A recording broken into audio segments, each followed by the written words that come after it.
Hujan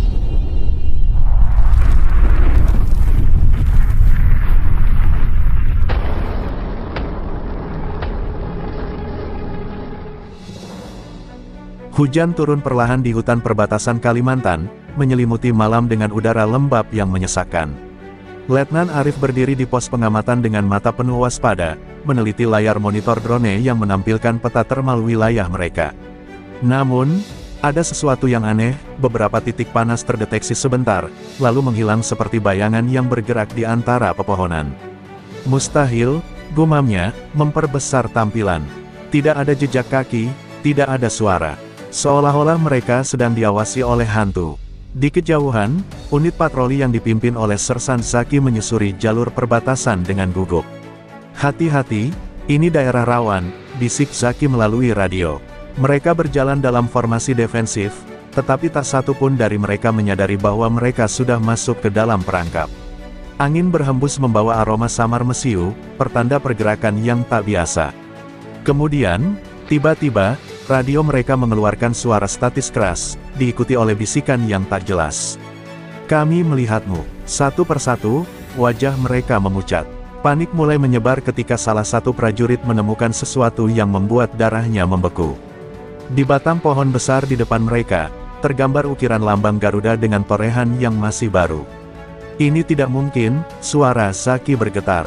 Semua orang tahu apa artinya simbol itu, kehadiran bayangan Garuda, pasukan elit Indonesia yang menjadi legenda di kalangan militer Asia Tenggara. Mitos mengatakan mereka bisa bergerak tanpa suara, menghilang dalam gelap, dan melumpuhkan musuh sebelum mereka sempat menarik pelatuk. Tiba-tiba, terdengar suara gemerisik di semak-semak. Zaki segera mengangkat tangan, memberi isyarat untuk diam. Jantung para prajurit berpacu cepat. Senapan mereka diarahkan ke segala arah, tetapi yang mereka lihat hanyalah kegelapan yang sunyi. Tidak ada suara langkah, tidak ada tanda pergerakan, hanya perasaan bahwa mereka sedang diawasi dari dekat. Kemudian, tanpa peringatan, lampu di helm mereka berkedip-kedip sebelum padam sepenuhnya. Kegelapan total menyelimuti mereka. Terdengar suara benda jatuh di belakang mereka, diikuti oleh jeritan pendek yang tiba-tiba terputus. Ketika mereka menoleh, salah satu anggota tim telah menghilang. "Di mana dia? Apa yang terjadi?" Suara salah satu prajurit bergetar ketakutan. Namun, sebelum mereka bisa bergerak, sebuah sinyal datang melalui radio mereka, bukan dari unit mereka sendiri, melainkan suara berat dan dingin yang hanya mengucapkan satu kalimat, "Keluar dari tanah ini, atau kalian tidak akan pernah pulang." Arif yang masih di pos komando hanya bisa menatap layar monitor dengan napas tertahan. Titik-titik panas yang tadi terlihat di peta telah menghilang sepenuhnya, seakan mereka tidak pernah ada. Tidak ada jejak, tidak ada suara, tidak ada mayat, hanya ketakutan yang kini menguasai pasukannya.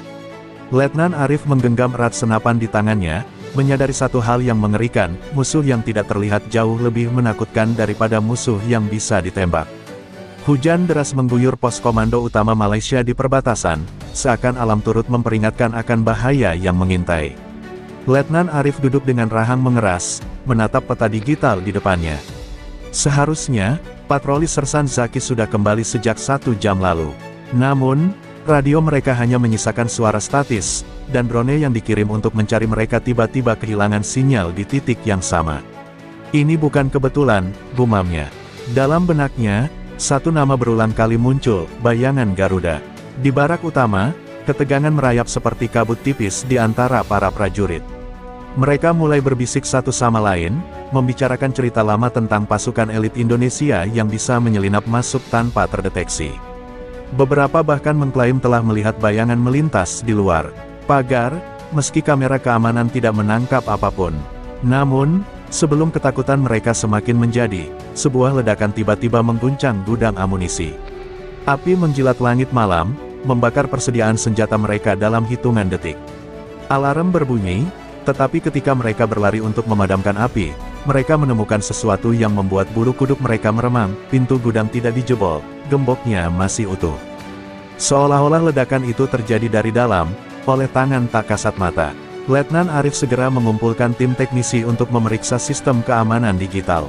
"Mungkin ini hanya kesalahan teknis," katanya, meski dalam hati ia sendiri tidak percaya. Namun, saat mereka mencoba mengakses rekaman kamera CCTV, Layar hanya menampilkan satu pesan yang berkedip-kedip dalam warna merah darah, kalian tidak melihat kami, tapi kami melihat kalian. Arif merasakan keringat dingin mengalir di pelipisnya.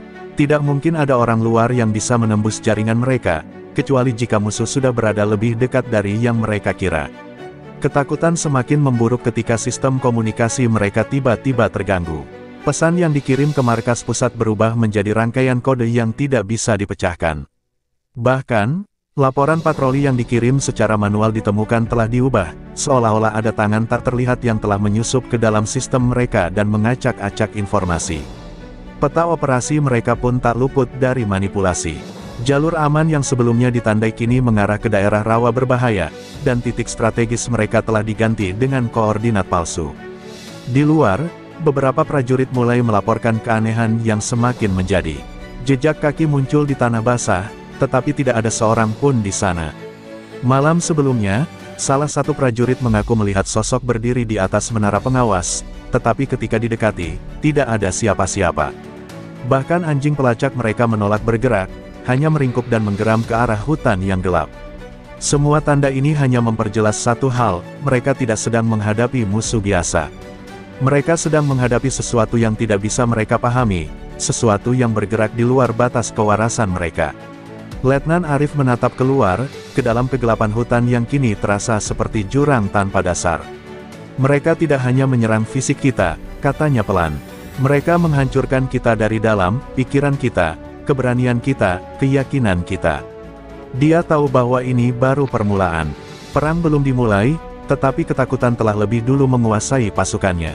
Hujan telah reda, menyisakan kabut tebal yang menggantung di atas pos komando Malaysia. Suasana semakin mencekam setelah kejadian sabotase semalam. Para prajurit kini lebih sering melirik ke belakang, seolah takut ada sesuatu yang mengintai mereka dari dalam gelap. Di dalam tenda pertemuan, Letnan Arif berdiri dengan ekspresi serius, menatap para perwira yang duduk di hadapannya. Suara gemeretak korek api terdengar saat Mayor Hasan, perwira tertua di markas itu, menyalakan rokoknya. Dengan suara berat dan berwibawa, ia mulai berbicara. Kalian tahu siapa yang kita hadapi? Tak ada yang menjawab. Semua tahu, tapi tak ada yang berani mengatakannya. Hasan menarik napas dalam-dalam sebelum melanjutkan, ini bukan pertama kalinya mereka muncul. Pasukan elit Indonesia ini, mereka bukan sekadar tentara. Mereka adalah bayangan di medan perang, musuh yang tak pernah terlihat sampai terlambat. Ia mengetuk abu rokoknya ke asbak, matanya menerawang seakan melihat kembali masa lalu yang menakutkan. Dulu, dalam satu operasi di perbatasan, aku melihat sendiri bagaimana 10 dari mereka menghabisi satu batalion hanya dalam satu malam. Tidak ada suara tembakan, tidak ada tanda perlawanan. Hanya mayat-mayat yang tertinggal saat fajar tiba. Seorang perwira muda menelan ludah, mencoba menyangkal rasa takut yang mulai merayapi pikirannya. Tapi ini tahun 2025, Mayor. Kita punya teknologi canggih, drone, satelit, bagaimana mungkin mereka bisa menghilang begitu saja? Hasan terkekeh pelan, tetapi tawanya lebih terdengar seperti seseorang yang tahu bahwa mereka sudah kalah bahkan sebelum bertempur. Kalian pikir teknologi bisa mengalahkan mereka? Mereka bukan hanya prajurit terlatih, mereka adalah seniman dalam peperangan. Mereka tahu bagaimana memanfaatkan setiap kelemahan kita. Mereka tidak butuh senjata canggih untuk membuat kita saling curiga dan ketakutan sendiri. Di luar, terdengar suara langkah-langkah tergesa dari seorang prajurit yang baru kembali dari patroli.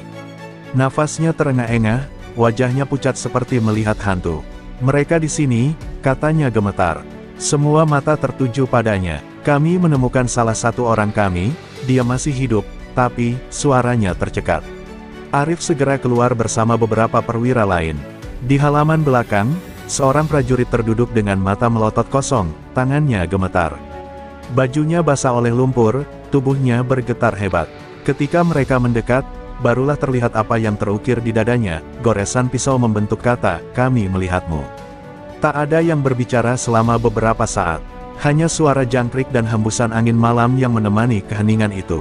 Letnan Arif merasakan bulu kuduknya meremang. Ini bukan sekadar operasi militer biasa. Ini adalah permainan kucing dan tikus, di mana mereka bukan kucing, melainkan bayangan yang bisa muncul di mana saja dan menghilang kapan saja. Untuk pertama kalinya dalam karir militernya, ia merasa mereka sedang bertempur dalam perang yang sudah ditentukan pemenangnya, dan mereka bukanlah pihak yang menang. Angin malam bertiup pelan, membawa bisikan-bisikan halus dari hutan lebat yang mengelilingi pos komando Malaysia. Setelah kejadian mengerikan sore tadi, ketegangan menggantung di udara seperti jerat yang perlahan mencekik. Para prajurit berjaga dengan tangan gemetar di atas pelatuk senapan mereka. Namun, yang paling membuat mereka ketakutan bukanlah kemungkinan serangan frontal, tetapi ketidakpastian tentang kapan dan bagaimana musuh akan menyerang. Bayangan Garuda tidak pernah datang dengan cara yang bisa diprediksi. Letnan Arif duduk di ruang taktis, menatap peta digital di depannya. Garis-garis koordinat yang seharusnya membantu mereka memahami medan kini tampak seperti labirin tanpa jalan keluar. Laporan-laporan patroli semakin kacau, beberapa prajurit mengaku melihat bayangan bergerak di antara pepohonan, tetapi ketika diselidiki, tidak ada jejak apapun. Seorang prajurit bahkan bersumpah bahwa ia melihat seseorang berdiri di atap barak, tetapi ketika lampu sorot diarahkan ke sana, atap itu kosong. Mereka sedang bermain dengan pikiran kita, kata Mayor Hasan pelan, menyesap kopinya yang kini terasa lebih pahit dari biasanya. Pukul 2.37 dini hari, keheningan yang mencekam tiba-tiba dipecahkan oleh suara alarm. Jeritan panik terdengar dari barak sebelah. Arif dan beberapa perwira bergegas keluar dengan senjata terangkat. Mereka menemukan seorang prajurit terguling di tanah, matanya terbelalak ketakutan, tubuhnya basah oleh keringat dingin. Ada seseorang di dalam barak, tapi dia menghilang. Katanya dengan suara bergetar. Para perwira langsung menyisir ruangan itu, tetapi tidak ada tanda-tanda penyusup. Yang mereka temukan hanyalah satu pesan yang tertulis di cermin dengan tinta merah, "Kami sudah masuk." Ketakutan berubah menjadi paranoia. Setiap suara ranting patah, setiap hembusan angin, setiap bayangan yang bergerak di pinggiran cahaya lampu membuat para prajurit melompat kaget dan menodongkan senjata mereka. Beberapa mulai berbisik satu sama lain. Bertanya-tanya apakah mereka sudah dikutuk, apakah musuh yang mereka hadapi benar-benar manusia atau sesuatu yang lebih menyeramkan. Arif tahu, jika mereka terus seperti ini, mereka akan menghancurkan diri sendiri bahkan sebelum bayangan Garuda menarik pelatuknya. Di menara pengawas, seorang prajurit bernama Faisal menahan napas saat melihat sesuatu di kejauhan. Di antara kabut yang menyelimuti hutan, ia melihat sesosok siluet berdiri tegak, mengawasi mereka. Tangannya gemetar saat ia mencoba membidik dengan senapannya, tetapi dalam sekejap, sosok itu menghilang. Lalu, suara statis mendadak memenuhi headset komunikasinya, diikuti oleh bisikan samar yang menggetarkan tulangnya hingga ke sumsum, "Kau yang berikutnya." Malam itu berlalu tanpa serangan fisik, tetapi keesokan paginya, dampaknya jauh lebih mengerikan. Beberapa prajurit mengalami mimpi buruk yang sama, mereka terjebak di dalam hutan, dikejar oleh sesuatu yang tidak terlihat, dan satu persatu menghilang tanpa jejak. Sementara itu, dua orang prajurit ditemukan dalam kondisi pingsan di tepi kam, dengan ekspresi wajah yang tampak seperti seseorang yang telah melihat sesuatu yang tidak seharusnya mereka lihat. Letnan Arif mengerti sekarang, bayangan Garuda tidak perlu menyerang mereka dengan peluru. Mereka sedang dihancurkan perlahan-lahan, melalui rasa takut yang tak bisa mereka lawan. Fajar menyingsing dengan suram di pos perbatasan Malaysia. Matahari enggan menampakkan dirinya, seolah takut menyaksikan kehancuran mental yang merajalela di antara para prajurit. Beberapa dari mereka bahkan sudah tak bisa membedakan antara mimpi dan kenyataan. Bayangan Garuda telah menanamkan ketakutan begitu dalam, hingga setiap langkah terasa seperti jebakan, setiap hembusan angin terdengar seperti bisikan kematian. Letnan Arif menyaksikan sendiri bagaimana pasukannya mulai terpecah, ada yang kehilangan akal sehat, ada yang berbisik bahwa mereka harus mundur sebelum semuanya terlambat. Namun, mundur bukan pilihan. Arif mengumpulkan perwira-perwira terbaiknya untuk membahas strategi. Mereka ingin kita ketakutan, dan kita sedang bermain sesuai rencana mereka, katanya dengan suara tegas, meskipun dalam hatinya ia sendiri merasa terguncang. Kita harus mengambil alih kendali. Kita harus bertindak sekarang sebelum mereka benar-benar menghancurkan kita. Sebuah rencana gila mulai dirancang, mereka akan memancing bayangan Garuda keluar dengan membuat zona jebakan, menggunakan drone pengintai dan laser sensor untuk mendeteksi pergerakan di sekitar perimeter. Saat malam menjelang, suasana semakin mencekam. Para prajurit bersiap di posisi masing-masing, menunggu dengan napas tertahan. Hutan di sekeliling mereka tampak lebih gelap dari biasanya, seolah menelan cahaya bulan. Kemudian, tepat pukul 2 dini hari, salah satu sensor berbunyi. Pergerakan terdeteksi. Para prajurit menahan napas, menatap layar monitor yang menunjukkan titik panas bergerak dengan kecepatan tak wajar. Arif memberi isyarat untuk tetap tenang, jari-jarinya mengarah ke pemicu jebakan yang telah mereka pasang. Namun, sebelum ia sempat menekan tombol, semua layar mendadak mati. Kegelapan menyelimuti markas, lampu-lampu padam, radio mereka hanya mengeluarkan suara statis, dan dalam sekejap, mereka kembali terperangkap dalam permainan yang dikuasai musuh. Tiba-tiba, suara tembakan terdengar dari sisi barak timur. Prajurit mereka sendiri mulai menembak membabi buta ke arah bayangan yang tak terlihat. "Hentikan, jangan panik," teriak Arif, tapi semuanya sudah terlambat. Rasa takut telah menguasai pasukannya, membuat mereka saling menembak satu sama lain tanpa sadar bahwa mereka sedang dimanipulasi. Di tengah kekacauan itu, sebuah granat asap dilempar ke tengah lapangan utama, menyelimuti pos dengan kabut tebal. Dari balik kabut, sosok-sosok hitam mulai bermunculan, gerakan mereka cepat, nyaris tidak terdengar. Seorang prajurit mencoba melawan, tapi dalam sekejap, ia ditarik ke dalam bayangan tanpa sempat berteriak. Arif hanya bisa menatap dengan mata membelalak saat satu persatu prajuritnya menghilang dalam senyap, seakan hutan sendiri yang melahap mereka. Saat kabut mulai mereda, yang tersisa hanyalah kesunyian yang menakutkan. Dari 100 orang yang menjaga pos, hanya segelintir yang masih bertahan. Mayat-mayat tidak ditemukan, hanya senjata yang tergeletak tanpa pemilik.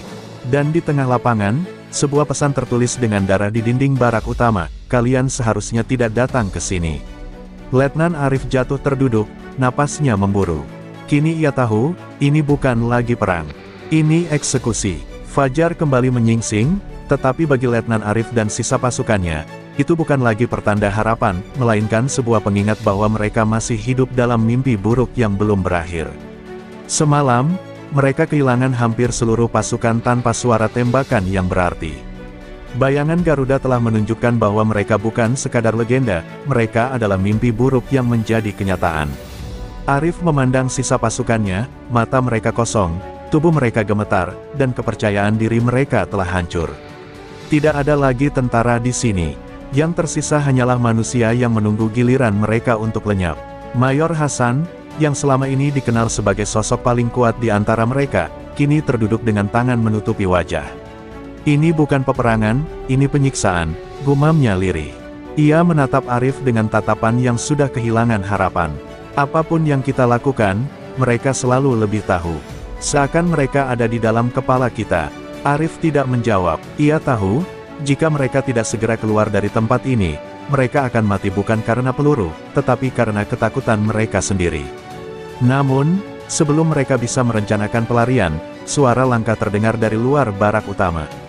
Langkah itu tidak terburu-buru, tidak bersembunyi, seakan sengaja ingin didengar. Para prajurit yang tersisa mengangkat senjata mereka dengan tangan gemetar, mengarahkan laras ke pintu yang bergetar pelan. Pintu itu akhirnya terbuka, dan yang mereka lihat membuat mereka kehilangan akal sehat. Di depan mereka berdiri pasukan mereka sendiri, prajurit-prajurit yang hilang semalam, tapi kini dengan mata kosong dan senyum menyeramkan di wajah mereka. Arif terpaku. "Apa yang telah mereka lakukan pada kalian?" tanyanya dengan suara bergetar. Tidak ada jawaban. Sosok-sosok itu hanya berdiri di sana, diam, seperti boneka tanpa jiwa. Lalu, salah satu dari mereka mengangkat tangannya dan menunjuk ke arah Arif, sebelum akhirnya berkata dengan suara datar, hampir mekanis, "Kalian berikutnya." Saat itu juga, suara tembakan meletus dari berbagai arah. Bukan dari musuh, bukan dari bayangan Garuda, tetapi dari prajurit Malaysia sendiri yang kini telah kehilangan kewarasan. Dalam hitungan detik, barak berubah menjadi neraka. Prajurit yang masih sadar berusaha bertahan, tetapi mereka kalah jumlah. Arif hanya bisa berlari keluar, mencoba memahami apa yang terjadi. Namun, sebelum ia bisa melangkah lebih jauh, ia melihat sesuatu yang membuat darahnya membeku. Di sekeliling pos, di balik pepohonan, puluhan sosok bergerak dalam bayangan, mengawasi mereka. Mata mereka bersinar samar, seperti pemangsa yang sabar menunggu saat yang tepat untuk menerkam. Letnan Arif tahu bahwa ini adalah akhirnya. Tidak ada bala bantuan, tidak ada jalan keluar.